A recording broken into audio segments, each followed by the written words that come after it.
అందరికి కూడా good morning. ఇవాళ వీడియోలో ఏంటంటే భారత్ ఎలక్ట్రానిక్స్ లిమిటెడ్ నుంచి వచ్చేసరికి జాబ్ నోటిఫికేషన్ అనేది అయితే రిలీజ్ అయింది. సో మనకు ఈ యొక్క జాబ్ అనేది రిలీజ్ అయింది వచ్చేసరికి 24వ తేదీ అక్టోబర్ 2025 అయితే మనకైతే ఈ యొక్క జాబ్ నోటిఫికేషన్ అనేది అయితే రిలీజ్ అయింది.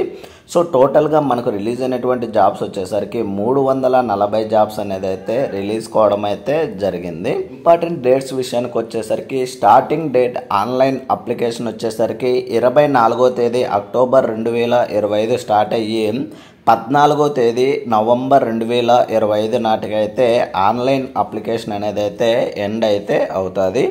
అండ్ నెక్స్ట్ వచ్చేసరికి ఫస్ట్ వేకెన్సీ డీటెయిల్స్ అనేది అయితే చూద్దాము. ఫస్ట్ జాబ్ వచ్చేసరికి ప్రొబేషనరీ ఇంజనీర్ ఎలక్ట్రానిక్ జాబ్ అండి. సో టోటల్గా రిలీజ్ అయినటువంటి జాబ్స్ వచ్చేసరికి 175 జాబ్స్ అనేది అయితే రిలీజ్ కావడం అయితే జరిగింది. అండ్ నెక్స్ట్ రెండోది వచ్చేసరికి ప్రొబేషనరీ ఇంజనీర్లో మెకానిక్ జాబ్ అండి. సో టోటల్గా రిలీజ్ అయినటువంటి పోస్టులు వచ్చేసరికి 109 జాబ్స్ అనేది అయితే రిలీజ్ కావడం అయితే జరిగింది. అండ్ నెక్స్ట్ మూడోది వచ్చేసరికి probationary engineer computer science job అనేది అయితే రిలీజ్ కావడం అయితే జరిగింది. సో టోటల్గా 42 ఉద్యోగాలు అనేది అయితే ఓపెన్ అయితే అయ్యాయి. అండ్ నెక్స్ట్ నాలుగో జాబ్ వచ్చేసరికి ప్రొబేషనరీ ఇంజనీర్ ఎలక్ట్రికల్లో వచ్చేసరికి 14 జాబ్స్ అనేది అయితే రిలీజ్ కావడం అయితే జరిగింది.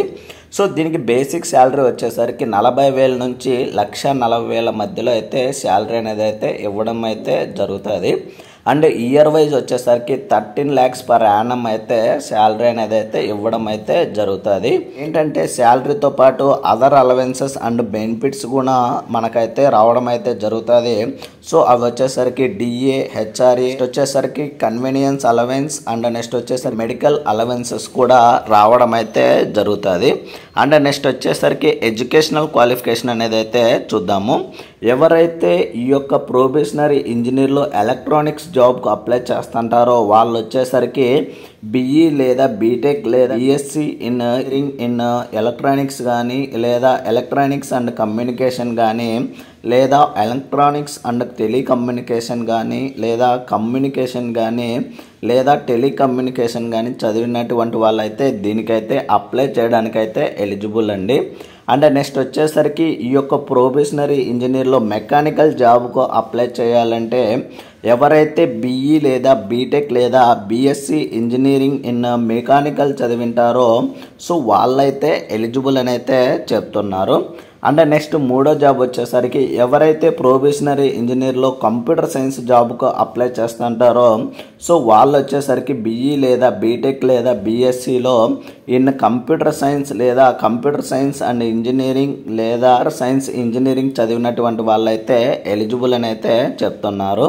అండ్ నెక్స్ట్ వచ్చేసరికి ఎవరైతే ప్రొబేషనరీ ఇంజనీర్ ఎలక్ట్రికల్ జాబ్కు అప్లై చేస్తుంటారో సో వాళ్ళు వచ్చేసరికి బీఈ లేదా బీటెక్ లేదా BSc engineering in electrical and electronics engineering చదివినటువంటి వాళ్ళైతే దీనికైతే అప్లై చేయడానికైతే ఎలిజిబుల్ అండి. సో వీడియోను చాలామంది చూస్తున్నారు కానీ లైక్ చేయట్లేదు గాయస్, ప్లీజ్ లైక్ అయితే చేయండి. సో ఇలాంటి మరిన్ని వీడియోస్ అండ్ మరిన్ని అప్డేట్స్ కోసం అయితే. అండ్ నెక్స్ట్ వచ్చేసరికి ఆల్రెడీ చెప్పుకున్నాము మ్యాక్సిమం ఏజ్ లిమిట్ వచ్చేసరికి 25 సంవత్సరాలు అయితే ఉండాలి. సో అది ఎప్పటికంటే 1 అక్టోబర్ 2025 నాటికైతే మన ఏజ్ అనేది 25 సంవత్సరాల లోపు అనేది అయితే ఉండాలని అయితే చెప్తున్నారు. అండ్ ఏజ్ రిలాక్సేషన్ విషయానికి వచ్చేసరికి ఎస్సీ ఎస్టీ క్యాండిడేట్స్కి వచ్చేసరికి 5 years అయితే ఏజ్ రిలాక్సేషన్ అయితే ఇవ్వడం జరిగింది. అండ్ ఓబీసీ క్యాండిడేట్స్కి వచ్చేసరికి 3 years అయితే ఏజ్ రిలాక్సేషన్ అనేది అయితే ఇవ్వడం అయితే జరిగింది. అండ్ నెక్స్ట్ వచ్చేసరికి ఈ యొక్క పీడిఎఫ్ యొక్క లింక్ని అయితే నేనైతే కింద డిస్క్రిప్షన్లో ఇస్తాను, అక్కడికి వెళ్ళి అయితే చెక్ చేయండి గైస్. సో ఆల్రెడీ మనం చెప్పుకున్నాము టోటల్ వేకెన్సీ డీటెయిల్స్ 340 జాబ్స్ అనేది అయితే రిలీజ్ కావడం అయితే జరిగింది.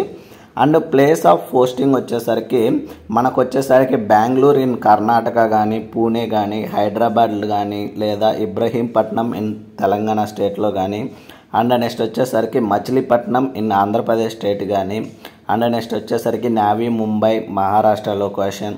సో ఇలా ఈ యొక్క లొకేషన్లో మన యొక్క జాబ్ పోస్టింగ్ అనేది అయితే ఇవ్వడం అయితే జరుగుతుంది. So last date online application already చెప్పుకున్నాము, 14వ తేదీ నవంబర్ 2025 నాటికైతే ఎండ్ అయితే అవుతుంది. అండ్ అప్లికేషన్ ఫీజు విషయానికి వచ్చేసరికి ఎవరైతే general EWS and OBC candidates ఉంటారో వాళ్ళకు వచ్చేసరికి అప్లికేషన్ ఫీజు వచ్చేసరికి 1180 రూపాయలు అయితే అప్లికేషన్ ఫీజు అనేది అయితే ఇవ్వడం అయితే జరిగింది. ఈ యొక్క అమౌంట్ వచ్చేసరికి నాన్ రీఫండబుల్ అని అయితే క్లియర్గా అయితే ఇవ్వడం అయితే జరిగింది. అండ్ ఎవరైతే SC ST physically handicapped and ex service man వాళ్ళకు ఉంటారో సో వాళ్ళకు వచ్చేసరికి ఎటువంటి అప్లికేషన్ లేదండి. సో వాళ్ళైతే ఫ్రీగా అయితే అప్లై అయితే చేసుకోవచ్చు. అండ్ నెక్స్ట్ వచ్చేసరికి మోడ్ ఆఫ్ సెలక్షన్ విషయానికి వచ్చేసరికి మనకేంటంటే ఫస్ట్ మనము అప్లై చేసిన తర్వాత మనకైతే షార్ట్ లిస్ట్ అనేది అయితే చేయడం జరుగుతుంది. ఆ షార్ట్ లిస్ట్ తర్వాత మనకైతే కంప్యూటర్ బేస్డ్ టెస్ట్ అనేది అయితే కండక్ట్ చేస్తారు. ఈ యొక్క కంప్యూటర్ బేస్డ్ టెస్ట్లో క్వాలిఫై అయిన తర్వాత మనకైతే ఇంటర్వ్యూ అనేది అయితే కండక్ట్ చేయడం అయితే జరుగుతుంది. సో ఈ యొక్క కంప్యూటర్ బేస్డ్ టెస్ట్లో మనకేంటంటే 125 క్వశ్చన్స్ ఇస్తాడు, 125 నిమిషాల టైం అనేది అయితే ఇవ్వడం అయితే జరుగుతుంది. సో అందులో ఏంటంటే 100 క్వశ్చన్స్ వచ్చేసరికి మనకేంటంటే టెక్నికల్ క్వశ్చన్స్ ఉంటాయి, 25 క్వశ్చన్స్ వచ్చేసరికి జనరల్ యాప్టిట్యూడ్ అండ్ రీజనింగ్ నుంచి 25 క్వశ్చన్లు అయితే ఇవ్వడం అయితే జరుగుతుంది. సో దీనికి నెగిటివ్ మార్కింగ్ వచ్చేసరికి 1/4 అయితే నెగిటివ్ మార్కింగ్ అనేది అయితే ఉంటుందని అయితే చెప్తున్నారు. ఈచ్ క్వశ్చన్కి వచ్చేసరికి 1 మార్క్ అనేది అయితే ఇవ్వడం అయితే జరుగుతుందని అయితే చెప్తున్నారు. అండ్ ఎగ్జామ్ వచ్చేసరికి హిందీ అండ్ ఇంగ్లీష్ లాంగ్వేజ్లో అయితే ఉంటుందని అయితే చెప్తున్నారు. అండ్ నెక్స్ట్ వచ్చేసరికి మనకు సిలబస్ ఏంటనేది అయితే ఆల్రెడీ చెప్పుకున్నాము. మన యొక్క టెక్నికల్ రిలేటెడ్ అయితే ఎగ్జామ్ అనేది అయితే కండక్ట్ చేయడం అయితే జరుగుతుంది. సో ఈ యొక్క కంప్యూటర్ బేస్డ్ టెస్ట్లో మనం క్వాలిఫై అయిన తర్వాత ఇంటర్వ్యూ అయితే కండక్ట్ చేస్తారు. ఈ యొక్క ఇంటర్వ్యూకి 15 మార్కులకైతే ఉంటుంది. సో దాని తర్వాత మనకైతే జాబ్ అనేది అయితే ఇవ్వడం అయితే జరుగుతుంది. అండ్ నెక్స్ట్ వచ్చేసరికి ఈ యొక్క అప్లికేషన్ ప్రాసెస్ సంబంధించి లేదా నోటిఫికేషన్ సంబంధించి ఏదైనా డౌట్స్ ఉన్నట్లయితే వాళ్ళైతే హెల్ప్ లైన్ నెంబర్ అయితే ఇవ్వడం అయితే జరిగింది. సో ఆ యొక్క హెల్ప్ లైన్ నెంబర్ వచ్చేసరికి 7996347666 అనే హెల్ప్ లైన్ నెంబర్ అనేది అయితే ఇవ్వడం అయితే జరిగింది. సో ఆల్ వర్కింగ్ డేస్లోనే మనం కాల్ చేయాల్సి ఉంటుంది. మండే నుంచి ఫ్రైడే లోపు మార్నింగ్ 10 గంటల నుంచి సాయంత్రం 5 గంటల లోపు అయితే మనమైతే కాల్ చేయాల్సింది అయితే ఉంటుంది. ఏదైనా అప్లికేషన్ ప్రాసెస్ సంబంధించి డౌట్స్ కానీ ఇంకేదైనా క్లారిఫికేషన్స్ కోసం అయితే ఈ యొక్క హెల్ప్ లైన్ నెంబర్కి అయితే కాల్ చేసి అయితే మాట్లాడచ్చు. నెక్స్ట్ వచ్చేసరికి ఎగ్జామినేషన్ సెంటర్స్ విషయానికి వచ్చేసరికి ఆంధ్రప్రదేశ్ స్టేట్ నుంచి రాజమండ్రి, తిరుపతి, విజయవాడ, విశాఖపట్నం అనేది అయితే ఇవ్వడం అయితే జరిగింది. అండ్ నెక్స్ట్ వచ్చేసరికి తెలంగాణ నుంచి వచ్చేసరికి హైదరాబాద్ నగర్ అండ్ వరంగల్ లొకేషన్ అనేది అయితే ఇవ్వడం అయితే జరిగింది. సో ఇవి ఎగ్జామినేషన్ సెంటర్ సంబంధించి. ఇది మనకు రిలీజ్ అయినటువంటి భారత్ ఎలక్ట్రానిక్స్ లిమిటెడ్ నుంచి జాబ్ నోటిఫికేషన్ సంబంధించి ఫుల్ డీటెయిల్స్ అయితే గైస్. వీడియోను ఇంకా ఎవరైనా కానీ లైక్ చేయనట్లయితే లైక్ చేయండి గైస్. అండ్ వీడియోను ఎవరైనా కానీ కొత్తగా చూస్తున్నట్లయితే please like, share and subscribe చేసుకోవడం అయితే మర్చిపోద్దండి గైస్. ఇలాంటి మరిన్ని వీడియోస్ అండ్ మరిన్ని అప్డేట్స్ కోసం అయితే థ్యాంక్ యూ ఫర్ వాచింగ్.